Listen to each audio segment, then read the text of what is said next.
Snow fell like whispered confessions over the small Colorado town, soft and endless, blurring the outlines of things. The roads, the mountains, the faces of strangers.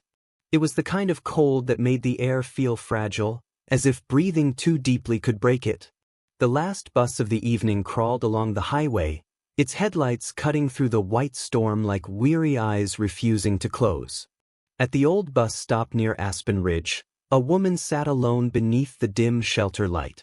Her coat was too thin for the weather, a faded gray wool that had lost its warmth long ago. The metal bench pressed into her side, and though she shifted, her body didn't follow. Her legs, still as stone, were wrapped in a blanket tucked tightly around her hips. Beside her, a small canvas bag lay on the ground, covered with a thin veil of snow. Her name was Mary Sinclair, and she had nowhere to go. She used to believe that silence was peaceful, until it became the only thing she had left. The wind moaned through the mountains, brushing against her face, but she didn't flinch. Her eyes, pale blue, almost translucent, stared out at the dark road, where cars passed without slowing down.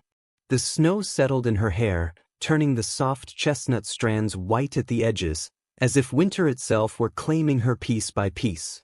The sound of an approaching engine broke through the night. A black Range Rover came into view, its tires crunching over the frozen gravel.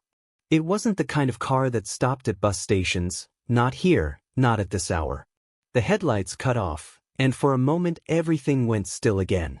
The door opened, and Richard Green stepped out. He was tall, in his early 40s, with that kind of face time had carved carefully, lines at the eyes, a quiet sternness around the mouth. His overcoat was expensive but simple, dark wool with faint traces of snow melting on the shoulders.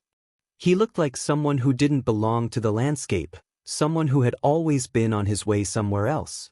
But that night, for reasons he couldn't explain, he had taken a different route home. When he saw her sitting there, alone and half buried in snow, something inside him paused. He had seen loneliness before, in others, in mirrors, but never like this. He walked closer, the gravel crunching under his boots. "Are you waiting for the bus?" he asked quietly. Mary turned her head slowly.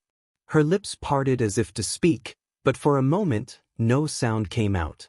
"I was," she said, her voice a breath of air, thin but steady. "But I think it's not coming anymore."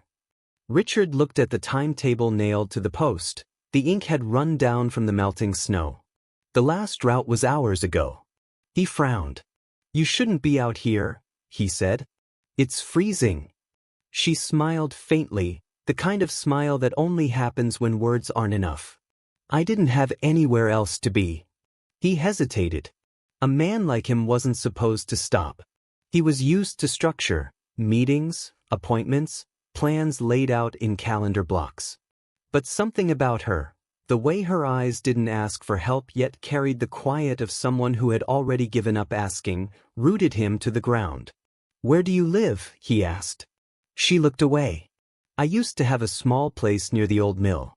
But they're tearing it down. So I guess I don't live anywhere now." Richard's jaw tightened. He'd driven past that area just last week, all condemned, all gone. "You can't stay out here," he said. "I've stayed in worse places," she murmured.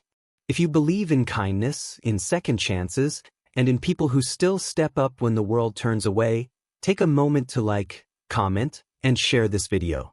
And don't forget to subscribe to the channel, because what you're about to see will restore your faith in humanity. We'd love to know, where are you watching from? Comment below with your country and region, and let us celebrate the kindness that connects us all. Now, let's begin. "I've stayed in worse places," she murmured. The snow thickened, swirling around them. The silence stretched, heavy but not empty. He studied her, the tremor in her gloved hands, the way she kept brushing snow off her bag though it didn't matter anymore. He crouched slightly, lowering his voice. "What's your name?" "Mary," she said. "Mary," he nodded, the word lingering. "I'm Richard." For a second, her eyes softened. "You don't have to do this," she said. "I'll be fine." He glanced at her legs, the blanket, the unmoving posture. His voice grew gentler. "Can you stand?" She shook her head once. "No. Not anymore." The truth settled between them, quiet and raw.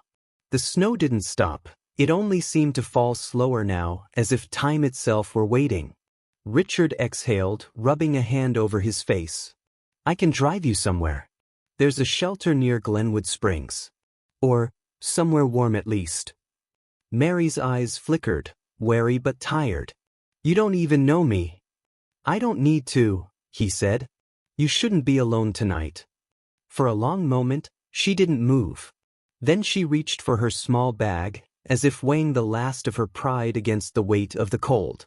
"All right," she whispered. He lifted her carefully, and though she tried to help, her legs stayed limp, her body light in his arms but heavy in meaning. He carried her to the car, brushing snow from her hair as he placed her gently on the seat. Her fingers clutched the strap of her bag as if it were the last piece of herself she could still hold on to. Inside, the heat wrapped around her like a forgotten memory. Richard started the engine, glancing at her from the corner of his eye. Her face, now touched by the dashboard light, revealed more than he expected. Fine features worn by hardship, the faint trace of what once must have been beauty untouched by pain. "Do you have family?" he asked.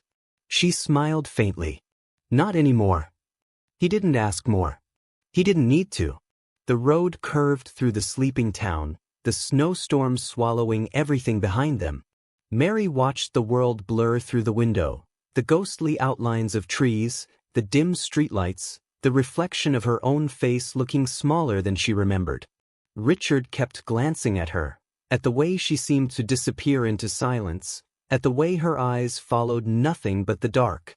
He wanted to ask her story, but something told him that silence was the only kindness left to offer right now. After a while, he pulled over near a diner still lit by a single neon sign. "You hungry?" Mary blinked. "I can't pay for anything." "I didn't ask that." Inside, the place was almost empty. The waitress, a tired woman with too much kindness in her eyes, didn't ask questions. Richard ordered soup and coffee for both. Mary cupped her hands around the mug, feeling the heat seep into her bones. For the first time in months, she felt human again. She ate slowly, as if every bite was something sacred. He watched her in silence, his expression unreadable.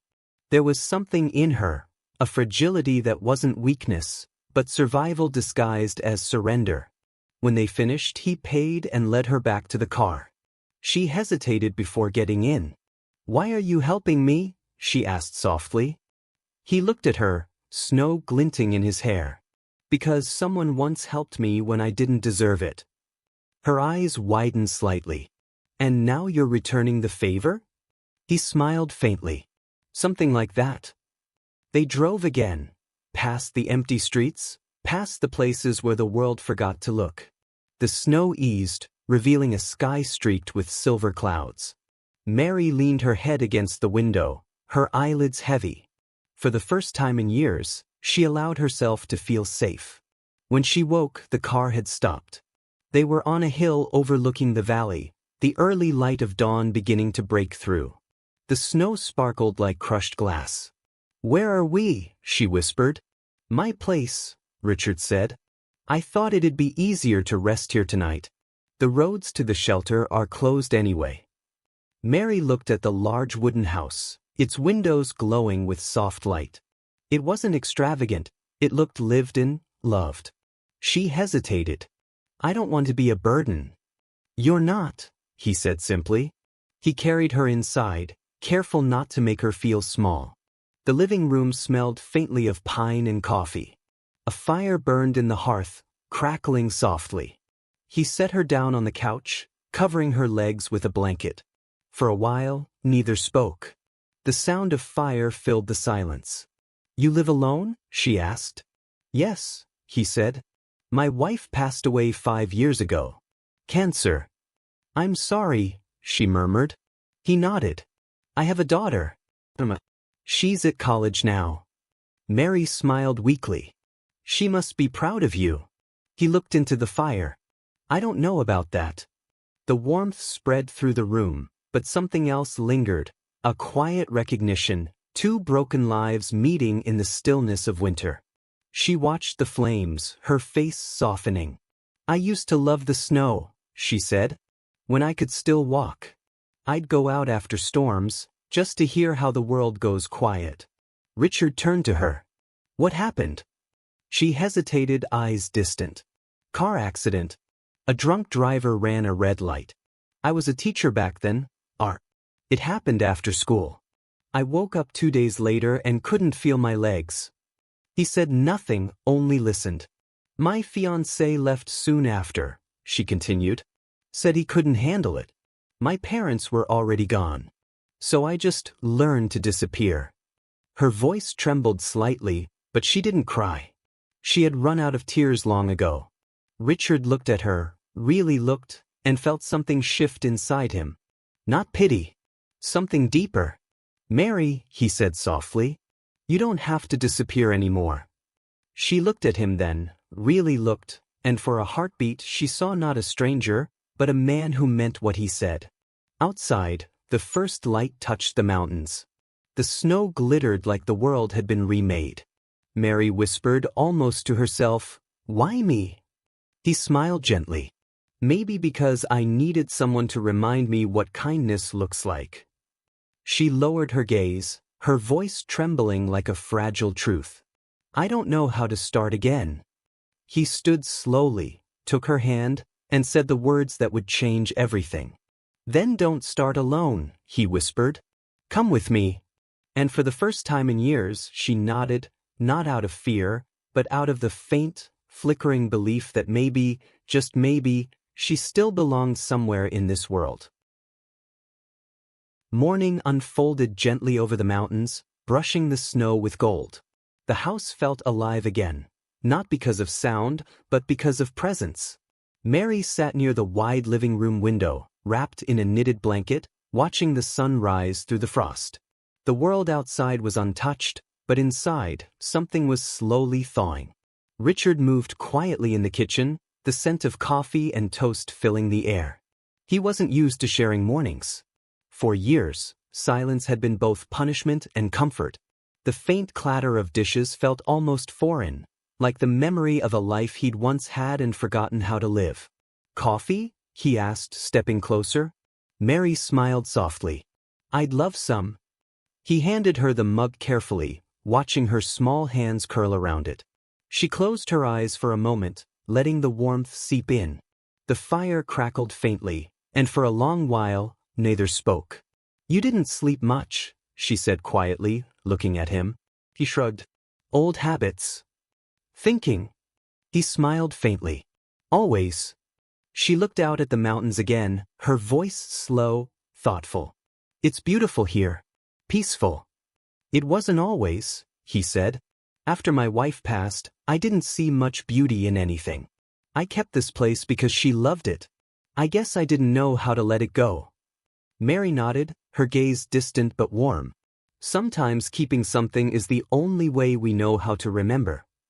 Richard looked at her then, not as a stranger, not even as a guest, but as someone whose quiet pain somehow mirrored his own. Days turned into a rhythm neither of them planned. He worked from home, answering calls and reading reports from his company in Denver.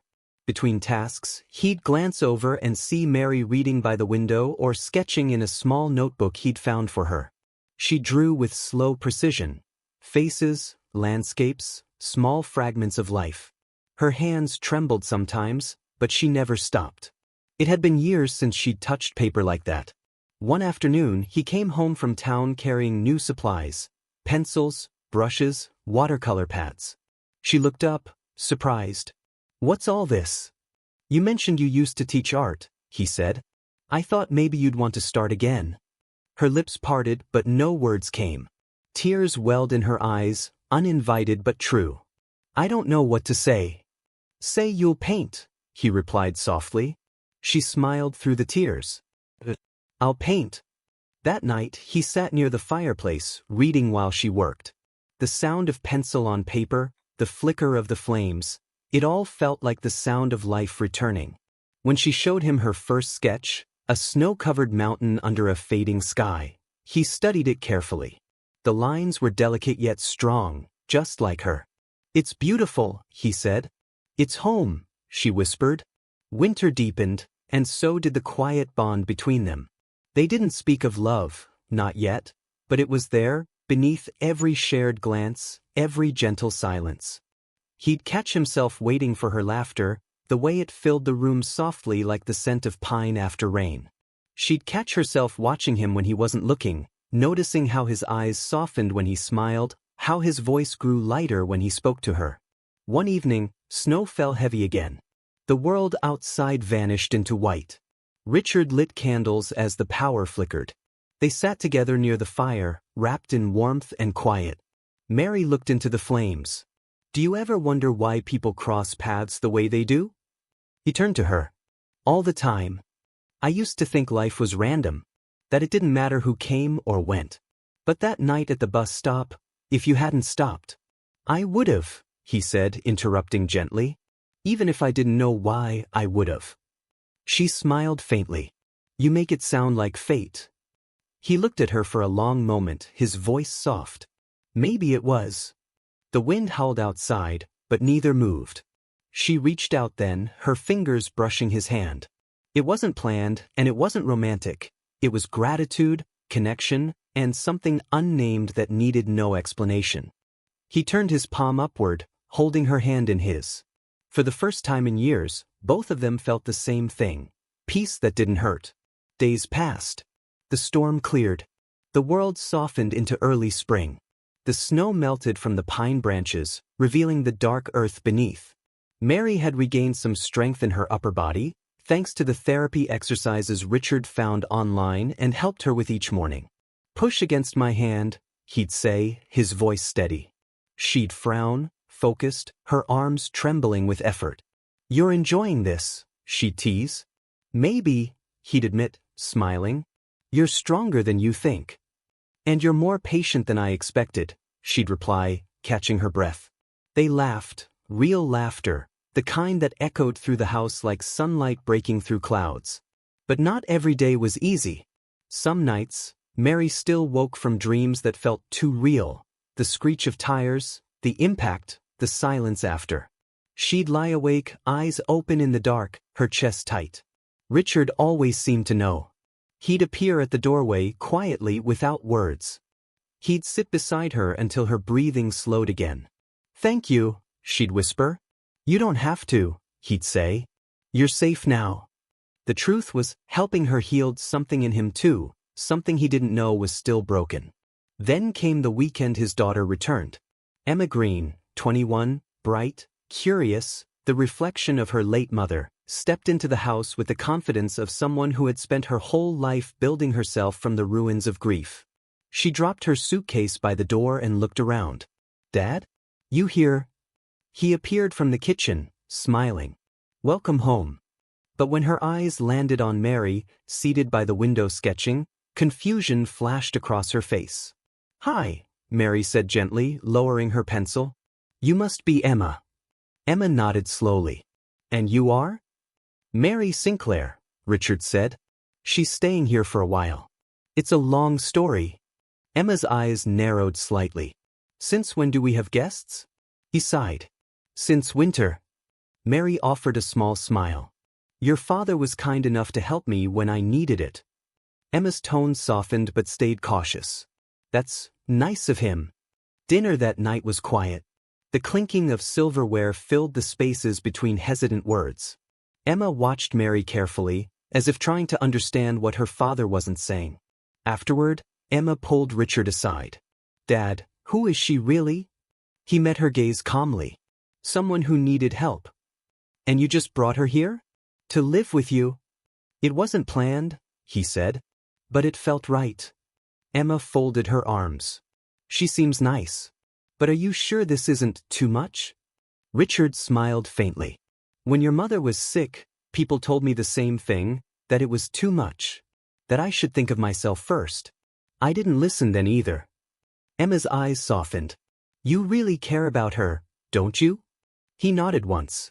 I do. Over the next few days, Emma watched quietly. She saw how her father looked at Mary, not with pity, but with respect.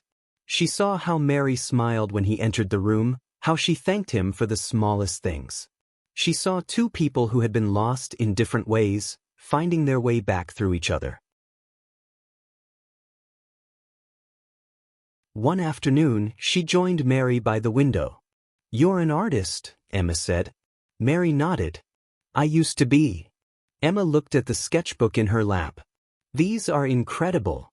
You captured the mountain exactly how it feels, not just how it looks. Mary smiled, surprised. Thank you. They talked for hours. About art, about college, about loss. By evening, Emma understood. When she found her father later, she said simply, she belongs here. Richard didn't reply. He didn't need to. Spring came fully. The snow melted, leaving streams of silver water running through the fields. Mary's strength improved little by little, her spirit returning in color and line and light. One morning, Richard found her outside on the porch, bundled in her blanket, sketching the sunrise. It was the first time she'd asked to be taken outdoors. He stood beside her quietly. You're getting braver. She smiled. No, just grateful. He looked out over the valley. For what? For you, she said softly. For not driving past that night. He turned to her then, and in the early light, she looked like a promise he hadn't known he was waiting for. I didn't save you, Mary, he said. You saved me. Her eyes shimmered. Maybe we saved each other.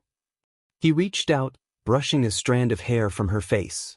The world felt still, sacred. I never thought I'd find peace again, he said. Maybe peace isn't something you find, she whispered. Maybe it's something you build, together. Time passed quietly after that. They lived not in grand gestures but in small moments, shared breakfasts, quiet laughter, long talks by the fire. And yet, Mary often looked at the road beyond the valley, wondering if she'd ever walk again, wondering if she should leave once she could stand on her own. Richard noticed. One evening, as dusk painted the sky violet, he said softly, You're thinking of going. She hesitated. I don't want to depend on you forever. He took her hand. Dependence isn't weakness. Sometimes it's just trust wearing another name. She looked at him, her heart full and breaking all at once. You make it sound easy. It's not, he said. But nothing worth keeping ever is. She smiled faintly. You really believe that, don't you? I do, he whispered. Because this time, I'm not running from what hurts. I'm walking toward what heals. Tears glistened in her eyes. She pressed his hand to her cheek, her voice trembling. Then I'll walk with you, even if I can't walk. Outside, the wind carried the first scent of summer.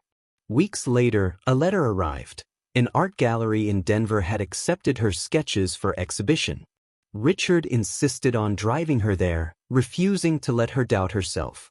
As the crowd gathered around her work that night, Mary felt something she hadn't in years, belonging. People saw her art, but more importantly, they saw her. When she looked across the room, Richard stood watching, proud, quiet, his smile steady as light.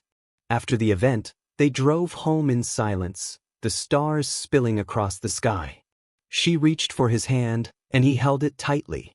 At the house, before she went inside, she turned to him. Richard, she whispered, thank you for finding me. He smiled softly.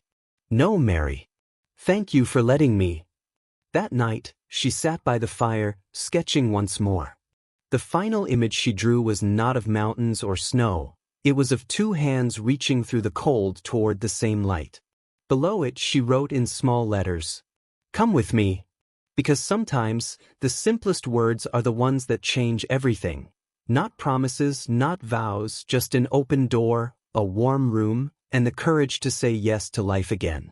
And in that quiet house in the Colorado hills, two souls who had once been strangers found what they had both been searching for all along. Not perfection, not forever, but peace. Which part of this story touched you the most?